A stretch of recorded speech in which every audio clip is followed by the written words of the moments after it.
Hi and hello, this is Bob Charger, and welcome to the debut of Wages to Spin. The Wages to Spin is a television program looking at the world of the record industry, from the folks who sung the songs, the writers, the publishers, the people who produce the records, the inner workings of the record industry, and the stories behind the stories. My debut guest today on Wages to Spin is a man who's been in the business selling records for over 50 years, and we're going to welcome today to Wages to Spin, Val Shively.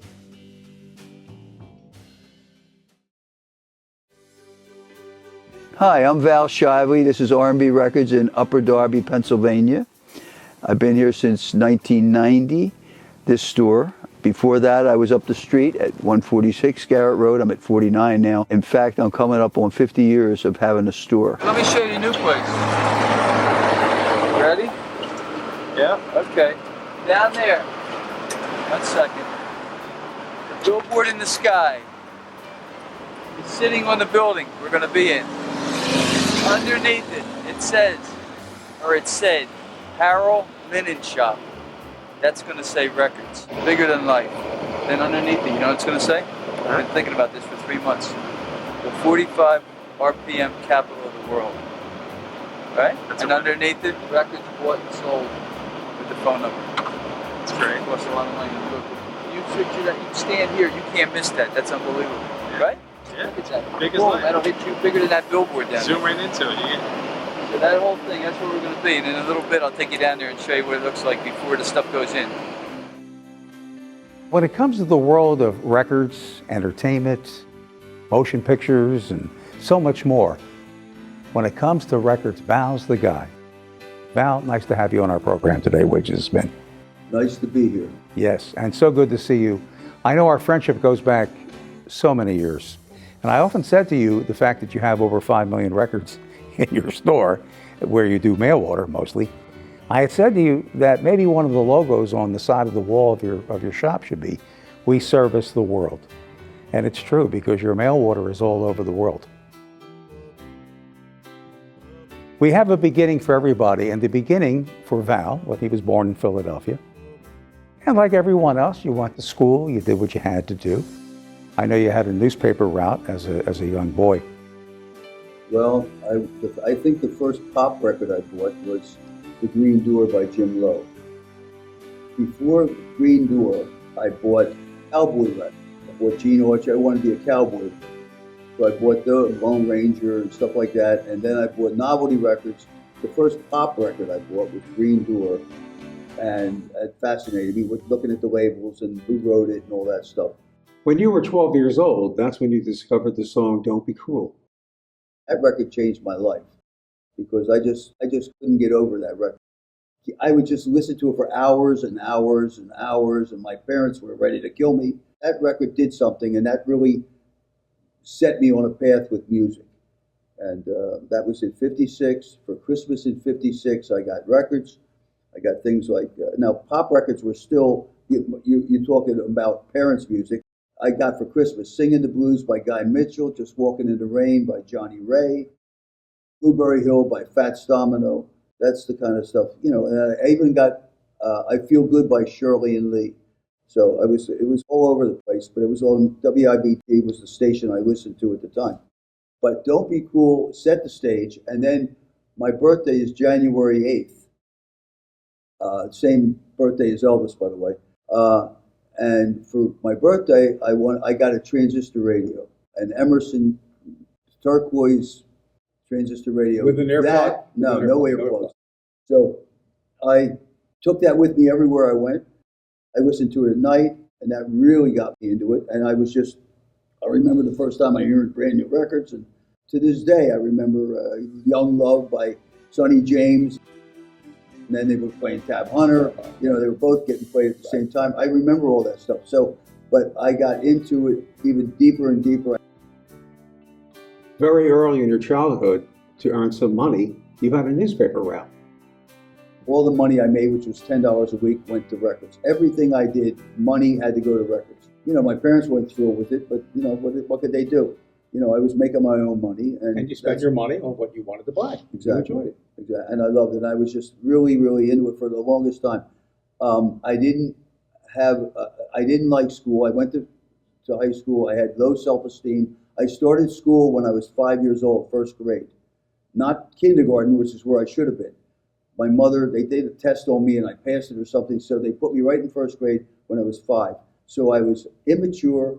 I was out of sync. For the whole 12 years, I didn't fit in. What I did was, I went to music. Music was my escape. You know, I didn't do good in school. I hated school with a passion. I hated it. I hated everything about it. But I loved the music, and I had a life outside of school. I didn't have a life in school. I just did it. It was like a jail sentence. But when I got out of there, I had my friends, I had paper route, I had the music, and that's what I did. By the way, I even went as far as I got this big, thick book called The Life of Samuel Johnson. I took my father's razor blade and I cut the middle of it out so it would hold my radio. See? And I punched holes in the cover of the book, and I took that book with me every day to school because I wasn't learning. I was listening to the radio. So I would be, you know, I had the radio on. I would keep it low, but you know, I was listening to, you know, things that was more interesting than school to me. We're surrounded by the world of music. Now, as we move on in life, you're entering your teenage years. My mother's from Kentucky. My father was from Cape May, New Jersey. They met during the war, I think in D.C., but maybe it was Philly. Anyway, and I had a younger brother. So we were raised in Philadelphia. In the summertime, we would always go to Kentucky for a week or two. That was where my mother was from, that's where our family was, and that was the only place we went. My father has a lot to do with me and what I did, believe it or not. And I didn't even know my father. My father was never in my life, more or less. He had trouble keeping jobs. My mother had 3 jobs. My mother was the glue that kept our family together. But my father, he loved fishing. And his whole life was, all I know is he would come home on Friday night or Friday afternoon and get in his car and drive to the shore. I just know that he disappeared, but he would go fishing. And he would not come back till Sunday night. This is my whole life when I was a kid. So you had your mom as My mom was working with you. Sure. My mother was inspired me to do things, and she always said to me, you know what? You never want to be like your father. You want to get a job. You want to be able to support your family, not like he is, who's not even here. And so, you know, that was embedded in me forever because we had no money. We had nothing. We borrowed money from neighbors and all that stuff. I finished high school somehow, and my mother was all over me. You got to go to college. I said, for what? I mean, what am I going to do? Well, the only thing I ever did good in school was bookkeeping. So she thought that's what I needed to do. I ended up going to Pierce Business School down at 15th and Pine Street in Philly. Okay, I'm in school and I'm into music still, crazy, all this. And there's a kid in my class who hears me talking about music and he says, whoa, do you know about Jerry Blavitt? I said, no, what's that? He says, there's a guy in Camden that has a radio show. He plays these insane records. You would like it probably. I said, all right, tell me where it is. And I listened. I heard what he played. I never heard anything like that in my life. It changed my life. I had like 1,000, 1,500 records. I ended up, all of a sudden, I want this new music that I just heard Blavitt playing. It was all New York vocal group harmony records. I never heard of any of these things. All of it was new to me. So what I do, I sell all my records. I sold it to my friends, 10 cents a piece. I got to get this new music. I started over again.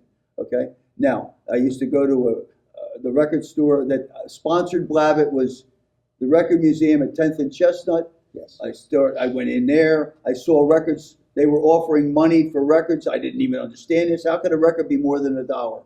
But I just, you know, I'm just taking all this in. None of it made any sense to me. And the kid that worked there said, if you think this is interesting, you ought to go to New York. This stuff really didn't come out of it. It's really New York City is where this all came from. The moment you enter Times Square Records in New York City. The epicenter of this whole mess is Times Square Records. So I was with a friend of mine, and he insisted that we go to New York. And I probably would never have gone, but he wanted to go, so we got on a Greyhound bus. We went up to New York. I walk into this record shop. It was like, oh my God, what is this? Yes. There's records on the wall, $2, $5, $10, $20, and there people were buying the records. Yes. I never heard of any of these records. What is this? So I take paper, I write it all down. I'm going to find these records. Yes. Because I don't even know what the hell this is. Blavitt opened the door. Blavitt, when I heard what he was doing, that's what got me into it. But then Times Square, with what was going on up there, with all these kids packed in buying these records for all this money, I didn't even understand it. I got to know more about this. And that became my life. I got to know about this music. Okay, that's what got me crazy. I'm running around looking for records. Still going to school. I graduated. I get a job doing bookkeeping for Rayco seat covers or whatever.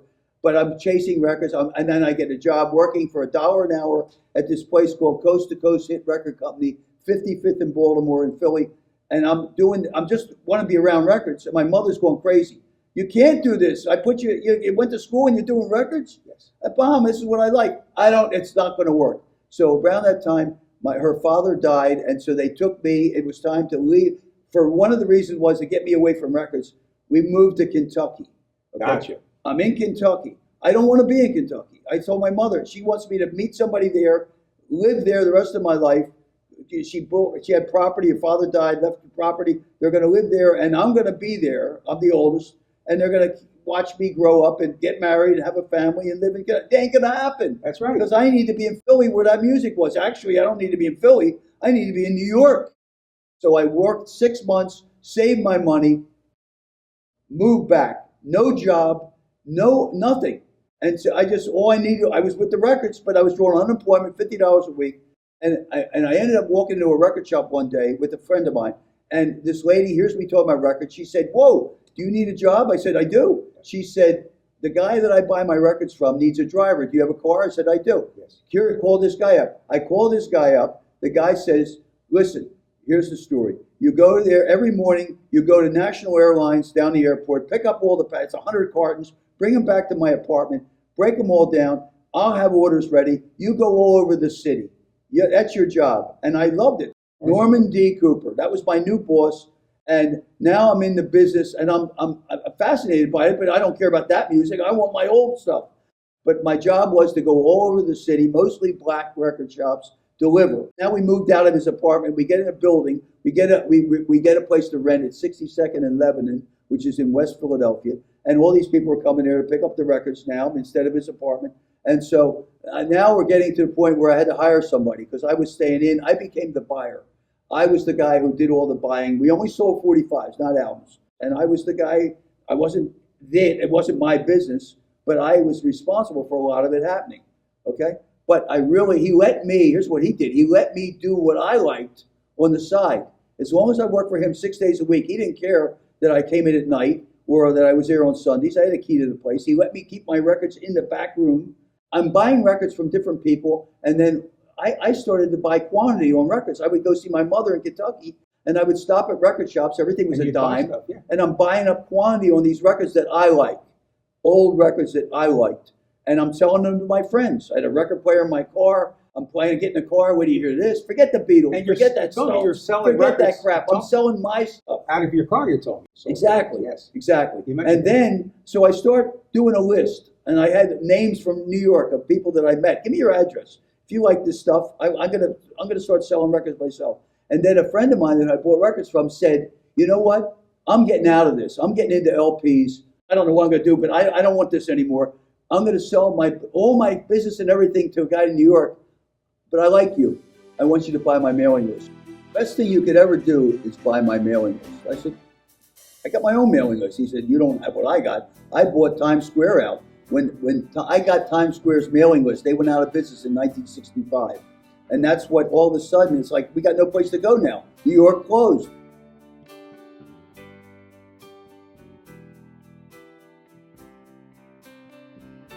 You were in business. Val was in business, records by mail. And in order to start the business, you bought a mailing list. Hello, Records. Yes. Yeah. Hello.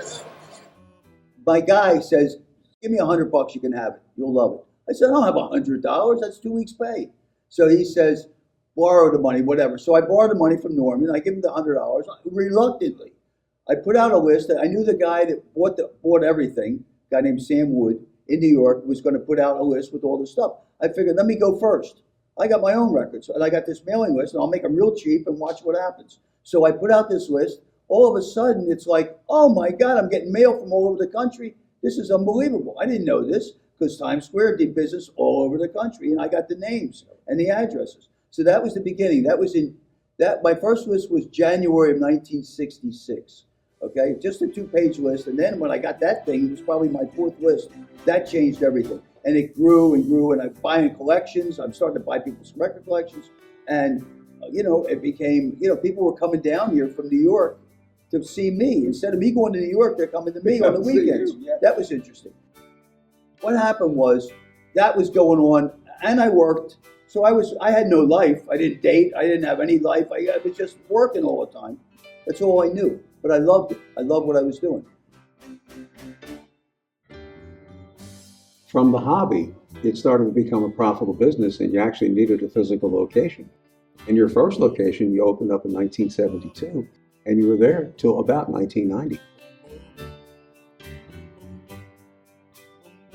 It started out, I only wanted to sell what I liked, okay? Vocal group harmony from the 50s into the early 60s. I didn't care about the rest of it. And then all these kids are coming in here saying, you got shout, you got this, blah, blah. I said, come on with that crap. Go anywhere, but not here. I got tired of that, so I said, let me get 100 copies of Shout, reissues or whatever. And then all of a sudden I said, I realized I can't make a living selling what I like because nobody understands it. They don't even know where it came from. So I started selling pop records, hits from all the way back to whatever. And then I got into buying jukebox loads because they were like, I could buy them for a nickel, a dime, and I'd take them all, but they were all hits. So in general, if I met enough people, I could make a living possibly. And jukeboxes don't kill the records, people do. Just that smoke on there. When you see a film on those records, it's smoke because they're in bars. So, and I could take that off. It's always been mail order. I never cared that much about the street, but they found me and they came here. So I got red hot in the 70s, real big. And I used to work with radio stations and give them free records if they played the stuff that I liked or whatever I had a lot of. I have over 4 million records, 4 million 45s in here. I got like maybe 500,000 LPs. I have CDs. I have all kinds of stuff. What makes this unique is that we have all kinds of music. I got my records through radio stations that dumped their loads. I have distributors that went out of business. I have DJs that left them had garages full of promos that didn't mean anything. All these people find me because there's not a lot of places to go because they don't want 45s anymore. I'm dealing with people my age. They're all my age. When I started doing this, I was a teenager. I was 18. And my customers are like 15, 16, 17, whatever. They were going to high school or they were going to college. Now they're all dying.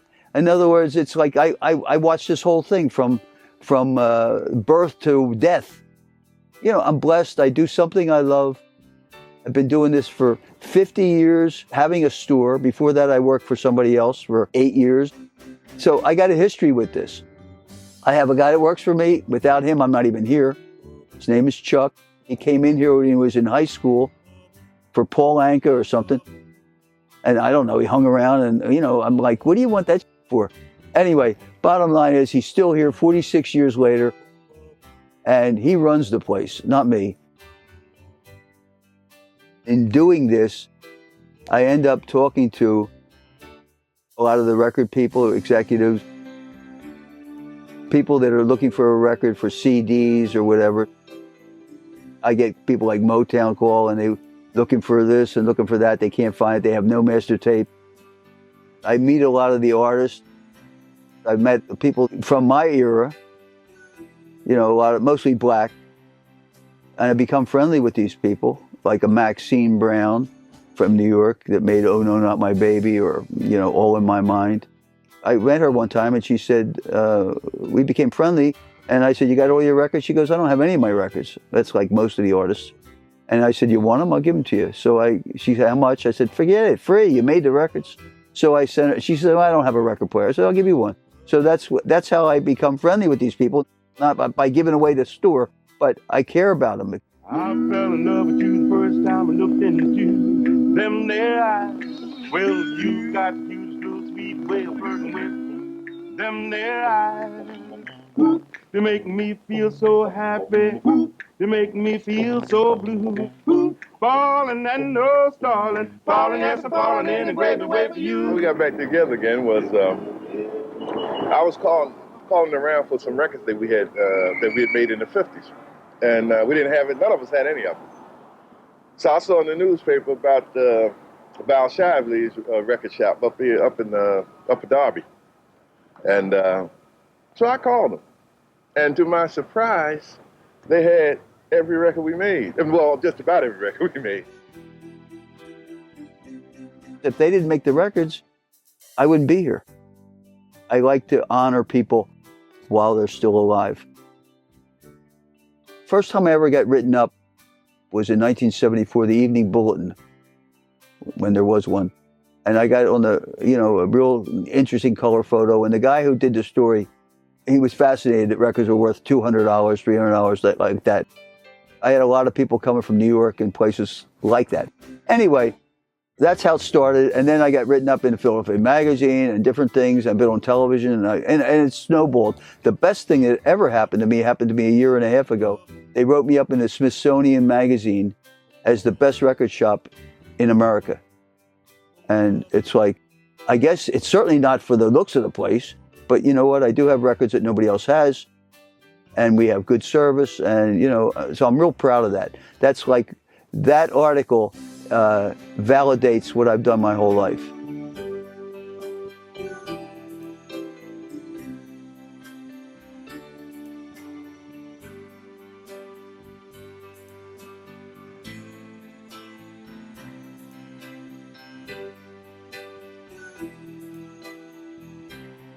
Your businesses open up every day, just about. And I know thousands and thousands of people have come through your door. Of course, the mail order, when you would go to the P.O. box and pick up all the orders. But I'm sure over those years, besides the loyal customers that you had, there were some people of notoriety who maybe walked in the store. Were any of those folks come to mind? Do you remember any of those? Well, I had George Carlin one time came in, and we became friendly after that. A lot of newer acts that really I don't know that much about, but I've become friends with some of them, like Questlove. Questlove is Lee Andrews' son. Lee Andrews was very important to me. That's my world.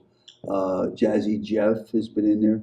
But, let me tell you, and one of the local guys that was, I grew up listening to when I was a kid, one of the first records I ever bought was Butterfly by Charlie Gracie. And Charlie Gracie lived local. And, his son, I think, came in first, and then he came in, and he was such a down-to-earth, great guy, talented, was doing this way before Butterfly. He go back to the early 50s with, he was on Cadillac Records, he was on 20th Century Records, which is part of Gotham. And, he was out there, and then he had an opportunity to do Butterfly, and Dick Clark took that and made it a huge record, #1 in the country. That's another story about what happened to him. But when I first met Charlie, he was very, very angry with Dick Clark and with the whole business, And then I used to say to him things like, "Yeah, but Charlie, yes, you got screwed, but you at least were given the opportunity to do the record. You spent an afternoon doing that record, and you know what? It changed your life. Yes, you didn't get paid right, but nobody got paid right in this business. But too many people had their hands on that record, or in that record. Tony Mammarello wrote the flip side, 99 Ways, and he's involved with Dick Clark. I mean, Dick Clark had a piece of the action, and so Dick Clark made that happen because he was making money. But, he was able to make a career out of it. And you know what? There were plenty of bad times, down times with him. But you know what? He sang. He was always doing the record, whether it was in Wildwood, South Philly. He would work in, hoagie shops or sandwich shops for people that don't know what a hoagie is. He would be over in the corner. You're coming in for your sandwich. He's singing Butterfly in the corner for $20, $25 a night, whatever. He just had to, he supported his family. He was a family man. He was very easily accessible. Everybody liked him. I used to see him wherever I went shopping. There he was over there with the grapes and the produce. Yo, Charlie, come here. So I loved that man. Plus, he was talented. And he had a lot to do with what was going on in England. He stopped selling here. Dick Clark killed his career after Fabulous, but Cameo still put the records out, and they were selling overseas. England loved the guy, and so then he had a career later on where he was always going to Europe and appearing up until he just died. Recently, he was still booked to go over there. And Paul McCartney, Beatles, and other people like that became very friendly with, because they all said, Charlie, you were there in the beginning. You were the ones we idolized. And so they didn't forget it, and neither did we forget it. He used to tell me, you should meet Paul McCartney. Now, I'm not a Beatle fan, but he said, you would love the guy. He's such a down-to-earth, beautiful guy. That's what Charlie was. Acquaintance be forgotten, never want to mind. Old acquaintance be forgotten, for old lang syne. A down-to-earth, beautiful human being, family man, and talented, and he lived to perform. He lived. That's one of the reasons why he's not here, because he got COVID and he didn't quite recover.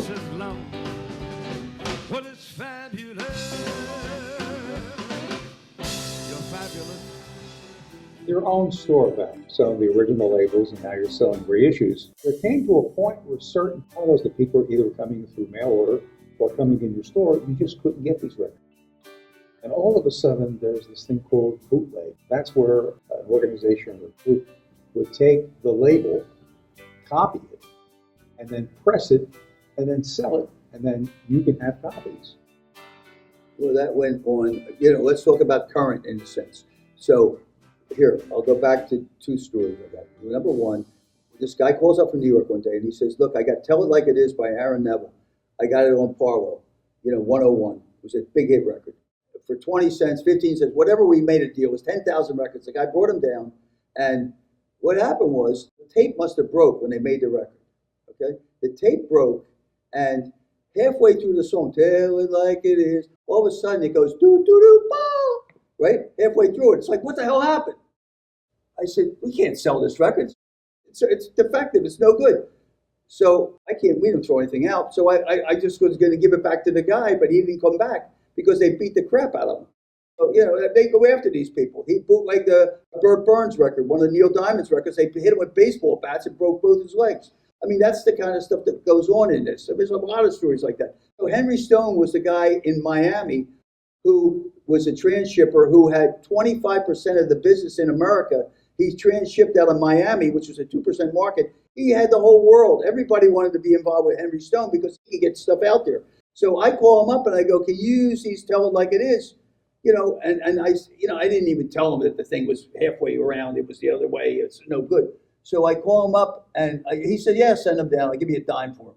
So I sent him down and I said, he goes, I'm not giving you anything for him. He got him. He heard the record. He goes, you're a smart ass. You send me a record, it's no good. He says, you're not getting a dime for being smart, for doing that to me, even though we were good friends. So what happened was, I said to him, maybe 6 months later, I said, what the hell did you ever do with that record? He goes, I sent it to South America. That's the way they think the record goes. Well, I love that. But anyway, Henry had a hit record called Cleanup Woman. Okay, Cleanup Woman, Betty Wright on Alston. That's his record.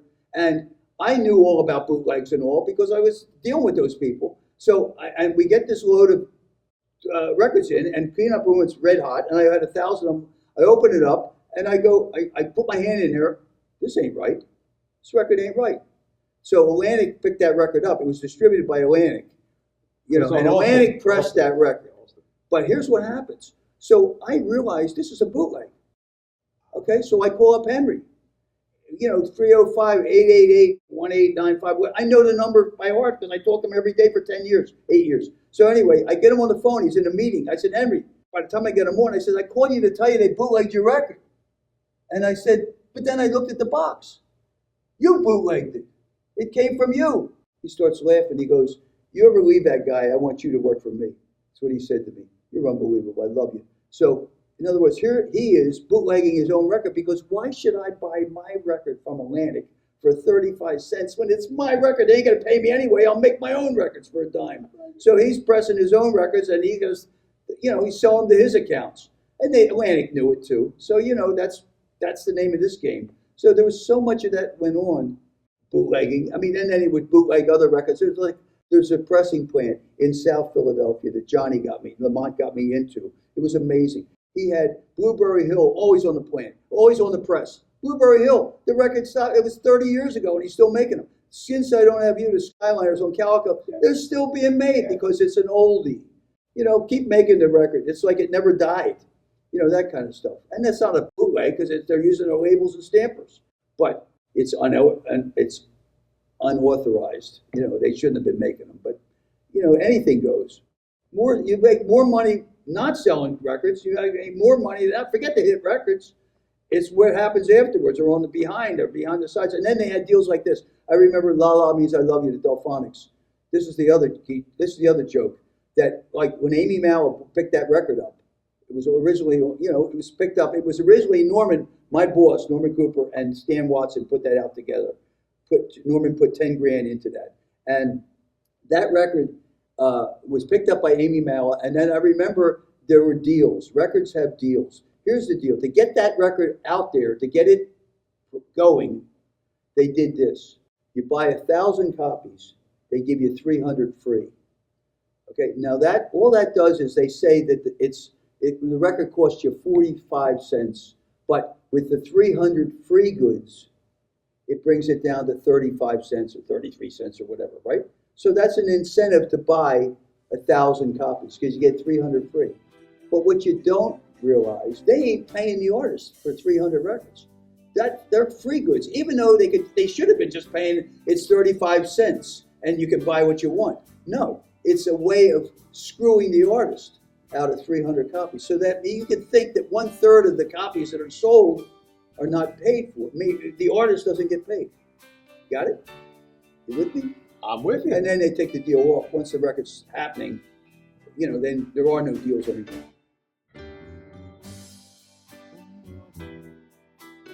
Everything here, Val, that I'm hearing is like my head is spinning. Thank you for sharing so many stories here. Stuff that I didn't even know, and I pride myself on knowing a lot. One of the stories I wanted to mention about was John Lamont. Now, I know he had this big factory in Derby, and I know he had pressing plants, and I know that he would buy paste overs. They were albums where people they would buy these albums and then paste over with another cover. Can you share some of those stories that you know?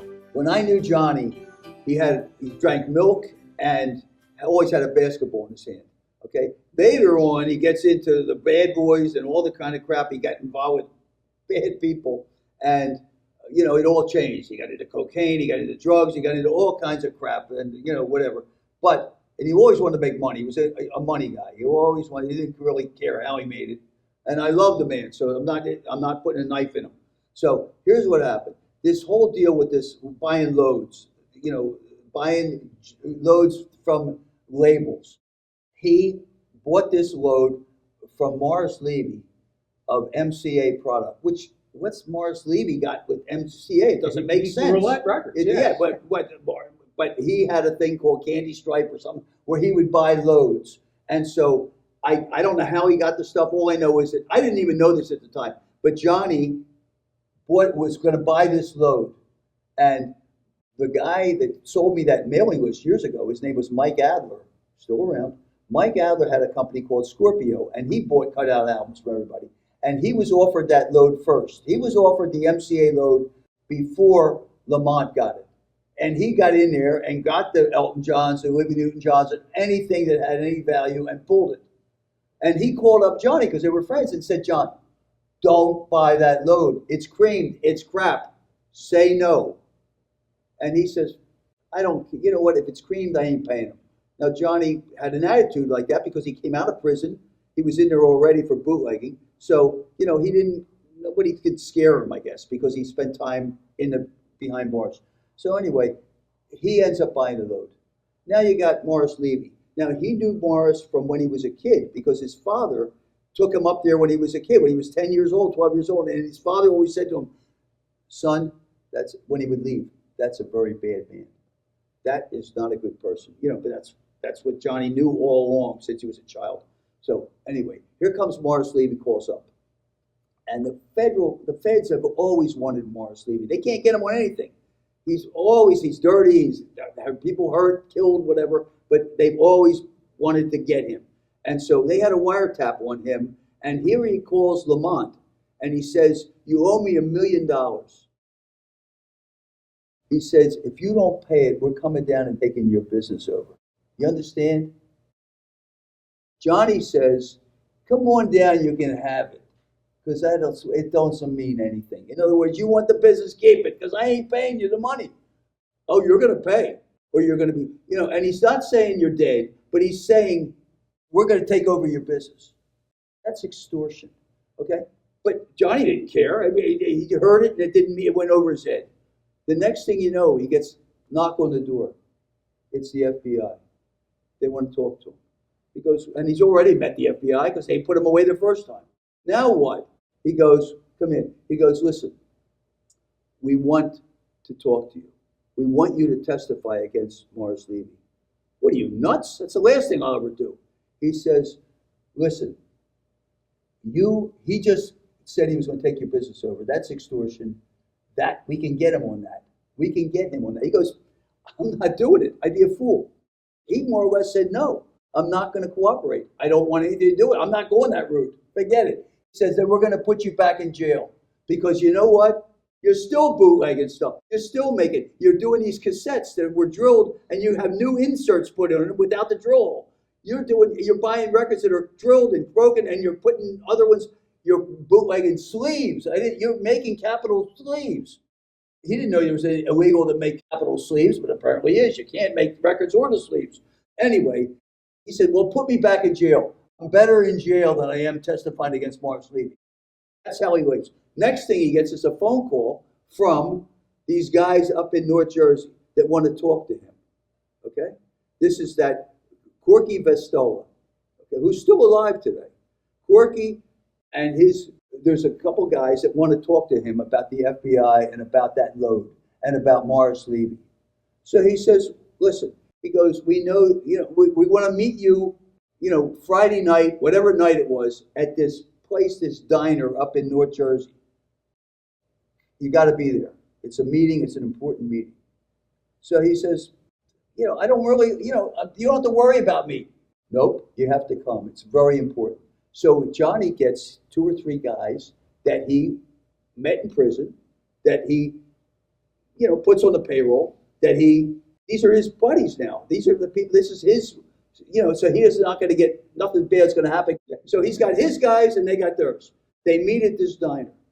And so he says, and Corky apparently says, "Listen, we know the FBI's been in your place. We know that they're talking to you and all, and you better not say a thing, because if you do, you're dead." And he says, "You don't have to worry. I'm not going to say anything." And then he says, "Well, just to make sure you don't say anything, just to show you that we're not joking." And apparently he puts brass knuckles on, and he smacks him, and he hits him in the jaw and breaks his jaw. And his whole face, he almost lost his eye. He's bleeding profusely. And he says, "That's just a reminder." And he's passed out or whatever. They put him in the car, and these guys bring him back to his house, and his wife answers the door and says, "What?" They take him to the hospital, I'm on one or whatever. I mean, they drove him all the way back from up there. He's just pouring blood and all this stuff, and he's a wreck. He's still, so you know what? I hear something happened to Johnny. You know what he told everybody? A 200-count box of records fell off that 10-foot rack and smashed me in the face. That's what happened to me. He still wasn't going to say anything about what happened up there in North Jersey. And then here comes the FBI again. Guess what? We're back. He goes, "What do you want? I'm not talking. I got nothing to do with you guys." My face, look, yeah. And he says, "You know what? We know what happened to you. Everybody knows everybody. This is the best. The FBI knows what they're doing. They know it." So he says, "You know what? Listen to this." And they have a tape recorder, and they play a tape of Morris Levy telling somebody, "Take this kid out. Kill him. Take him out. Take his family out. Take this guy." I think that was a Friday afternoon. He's listening to this, and he goes, "You don't have a choice, my friend. You have to go." And he didn't, that night, that day, they get his family, his dog, his girls, he has and a son. He has, 3 kids. and his wife and a dog, and they lived over in Mansdown, a beautiful home, and it was cars picked him up and took him and put him on a plane, and he became witness protection. They took him out west. Just like that, he lost his business, he lost everything. He still wasn't going to testify, but they convinced him because now they got him under witness protection. He's still doing business. He's done records. He's done records his whole life. That's all he knows. So he changed it. He's now Creative Sounds. He's got new names. He's now in Arizona. He's in New Mexico. He's everywhere. He's back doing business again but he's scared to death. And then he told me this line, and I know his wife, and she ain't gonna like this if she watches it. But I would talk to Johnny, and he would say, "Listen, I'm worried if that." And that guy the guy that beat him up, Corky Vastola, got 10 years. He used to tell me, when Corky gets out, I'm dead meat. I'm done. My life is over. He's going to have me killed. He's going to kill me himself. He just did 10 years on me. So he always said that. Corky gets out. So then he had, I was running around with a friend of mine that had a brand new car, and he had this remote on his car. And he used to use it when we were in the car. It's freezing out. He starts his car up. So I said to Johnny, because he says, listen, he goes, I have to worry about my car every morning when I go out to get my car. But so I send my wife out to start the car. And so I says, you don't have to do that. They got these remotes. You can start your car from in the house. He goes, I'd rather have my wife do it. You with me? Yeah, I hear you. Sorry, Andy. So anyway, she's still around. So bottom line is, he's living this crazy life. And then I'll make it even crazier. I had a very, very, very wonderful dear friend. His name was Richard Barrett. Okay, I loved Richard Barrett. He was a bad guy, but he was creative. He had all these hit records. He discovered Frankie Lyman, the Chantels. He had more things going for him than anybody. In New York, he worked for Goldner, and he knew Morris Levy. He was involved with the 3 Degrees, was his group, and all this stuff. And so Richard, he loved me, and we had a great time. We went out to dinner all the time and stuff. Richard tells me one day, I got to go to New York. And I said, what are you going there for? He goes, my friend's getting out of prison. Or my friend's getting out of college, whatever they call it. I said, who's your friend? He goes, Corky Vastola. Corky. I said, Corky? Oh, no. I goes, Lamont. He goes, what are you talking about? He goes, listen. He goes, I'm picking him up. He's finally did his last day. I'm picking him up. I love the guy. I said, ask him. I was just kidding. Actually, I wasn't. I said, ask him if he's going to kill Lamont. He goes, really? I said, that's the guy that put him in. That's my friend. He thinks he's going to die the minute Corky gets out, and you're going up to get him. So shall I tell my friend, your days are numbered? So you know what? He says, I'll call you on the way home. No, and he said, better not. We'll meet somewhere. I don't want to, that's what he said to me. I'll call you later after I see him. So he calls me and he goes, I don't want to talk over the phone. Where are we going to meet or whatever? So I guess I don't remember this. All I remember is he said, tell your friend Lamont he's got absolutely nothing to worry about. That was 10 years ago. I'm not going to hurt him. Tell him he's got nothing, you're not going to die from this. It's not going to happen. Honest. This is it. This is either the dumbest thing in the world to buy everything up, or, you got to know, nobody young wants it anymore. So part of this is nuts. I'm never going to sell 500 copies of Madonna's latest record, but I got 500. There's no question I've been blessed. I did something that I loved. I never thought you could make a living doing something. It was my hobby. It wasn't supposed to be a business. I thought I was going to have a crappy job like my father did. But I ended up doing something I loved. And, it's been good, very good to me. But I don't take short. I treat people the way I would want to be treated. I write letters in every order. I act like, I just started. I don't take anything for granted because I could be back where I was just like that tomorrow.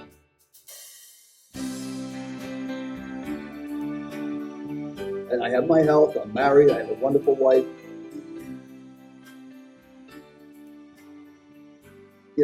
I don't have children. My children are my records. Like 4 million, not 5 million. My records. Hey kids, how you doing today? That's how I start my day.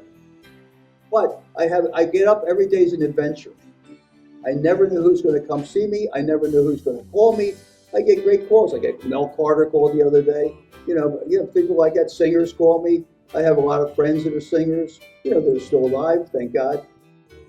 I have fun with what I do. I really enjoy what I do. And I'm blessed. I'm blessed. I thank God for, that I'm still here and that I've had a great life. And I appreciate your friendship. And hold it.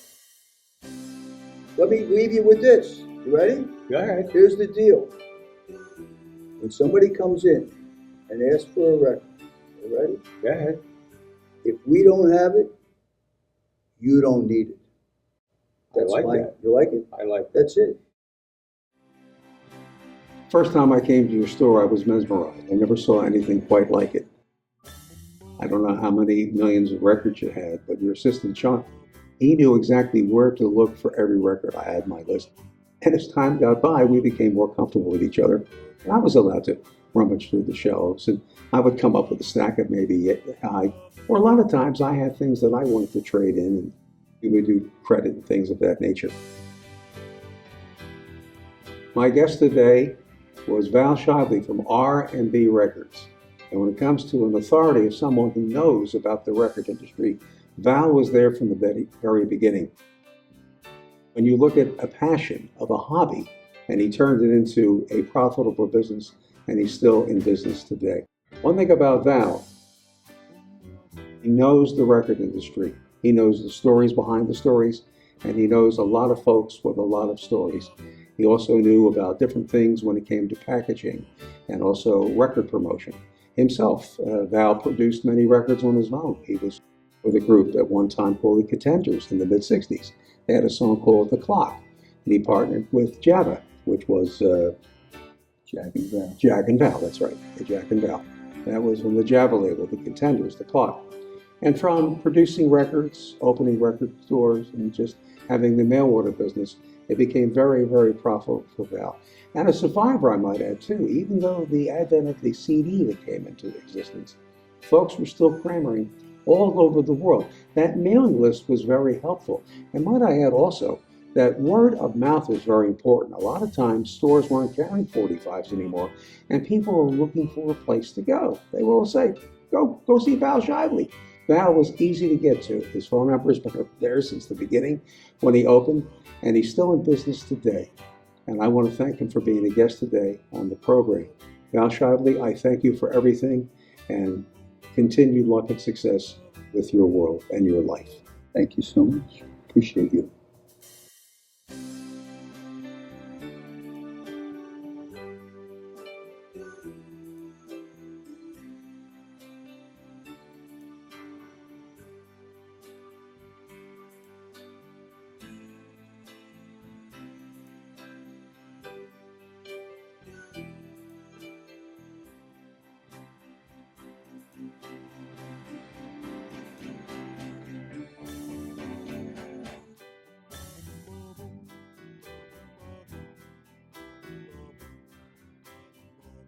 Okay, and you don't want to be part of it. Being the cats, baby. It's a cat. Being the cat.